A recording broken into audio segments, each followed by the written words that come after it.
អ៊ីស្រាអែលស្ទាក់ចាប់នាវា45គ្រឿងដឹកជំនួយទៅកាន់តំបន់ហ្គាហ្សាគណៈ UN ថាជាការបង្កទុរភិក្សកាន់តែខ្លាំង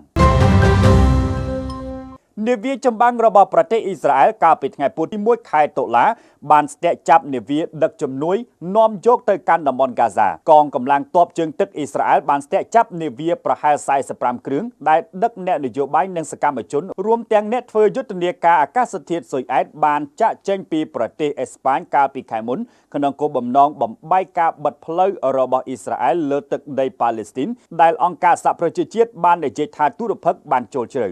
ក្រសួងការបរទេសអ៊ីស្រាអែលបានបង្ហោះនៅលើបណ្ដាញសង្គម X ថានាវាជាច្រើនត្រូវបានបញ្ឈប់ដោយសុវត្ថិភាពហើយអ្នកដំណើរកំពុងត្រូវបានផ្ទេរទៅកាន់កំពង់ផែអ៊ីស្រាអែលយ៉ាងណាលោកស្រី Rima Hassan សមាជិកសភាអឺរ៉ុបសញ្ជាតិបារាំងប៉ាឡេស្ទីនបានធ្វើដំណើរជាមួយកងនាវាចរកាលពីល្ងាចថ្ងៃពុធបាននិយាយថាមនុស្សរាប់រយនាក់ត្រូវបានចាប់ខ្លួនដោយខុសច្បាប់និងឃុំខ្លួនដោយអ៊ីស្រាអែលអំឡុងពេលនោះក្រុមហាម៉ាស់ដែលបានវាយប្រហារកាលពីថ្ងៃទី7ខែតុលាឆ្នាំ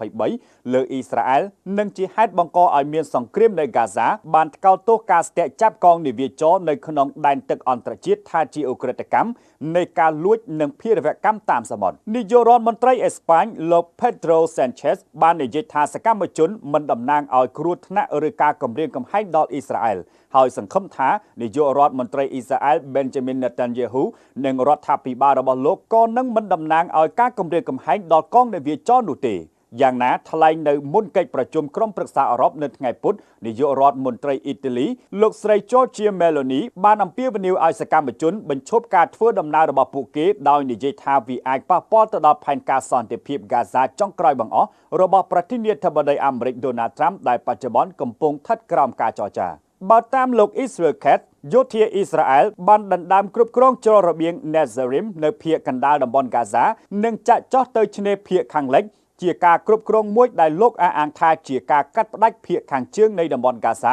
ពីភាគខាងត្បូងអ៊ីស្រាអែលបាននឹងកំពុងបង្កើនការទម្លាក់គ្រាប់បែកលើទីក្រុងហ្គាហ្សាក្នុងពេលដែលលោក Israel Katz កាលពីថ្ងៃពុធទី1ខែតុលាបាននិយាយថាយោធាអ៊ីស្រាអែលកំពុងរឹតបន្តឹងការឡោមព័ទ្ធទីក្រុងមួយនេះ